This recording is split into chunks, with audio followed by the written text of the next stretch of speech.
Labor leaders and organizers of the We March group gathered in Rawson Square this morning in what was supposed to be the start of a general strike. Well, Ferguson tells us they had plans to shut down the country, calling on their members to participate in a work to rule. Although they were small in numbers here at Rawson Square, the We March Bahamas organization, along with the labor movement, say hundreds of workers were at their jobs participating in a sit-in, and that means they had diminished responsibilities for the morning. Now, we talked to the leaders who showed up here at Rawson Square today, and they said a number of issues have to be addressed or these protests will continue.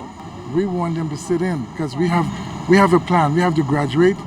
You know, you got to go to high school and do all them other things. You don't do everything in one day.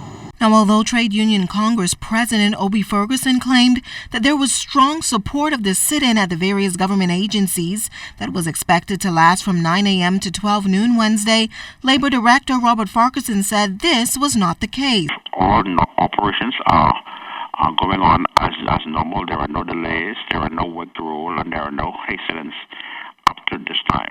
Joined by We March official John Bostwick and Bahamas Customs and Immigration Union President Sloan and other union leaders, Ferguson said the government has failed to address a number of labor issues. He also said that Prime Minister Perry Christie had agreed to meet with them, but that meeting never happened. He said from that date he would meet. The workers have burning issues. As I indicated before, you have air traffic controllers.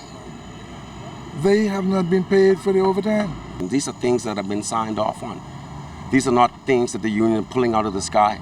These are real issues. The government promised that they would deal with the Cabbage beach access, and they talked all these fanciful talk about buying the beach access. There are those amongst the legal team of We March don't feel they have to buy it, but they should file the court actions that would claim it for the people of the Bahamas. We're tired of the lip service. You can't ask me to jeopardize the union and separate the uniform officers from the clerical officers. Otherwise, those people could take us to court and they themselves can sue us. Now, Labor Minister Shane Gibson responded to those claims made by Smith. They want us to give the clerical staff all of the allowances that are now received by the uniform staff. And so they know that they're being unreasonable. Organizers of this protest and union leaders took grave exception to Minister of Labor Shane Gibson's comments at the PLP's National Convention Tuesday night that this organization was attempting to destabilize the government. PLPs are now aware that this their mask was removed. And we now see them as another political party trying to see how they could overthrow the Progressive Labour Party government. It has nothing to do with them trying to look out for the people.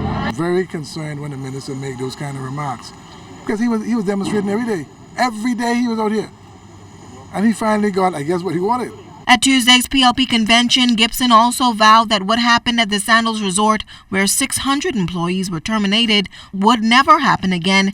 It's an issue that March supporters also protested against. Those 600 workers need to be returned to their jobs.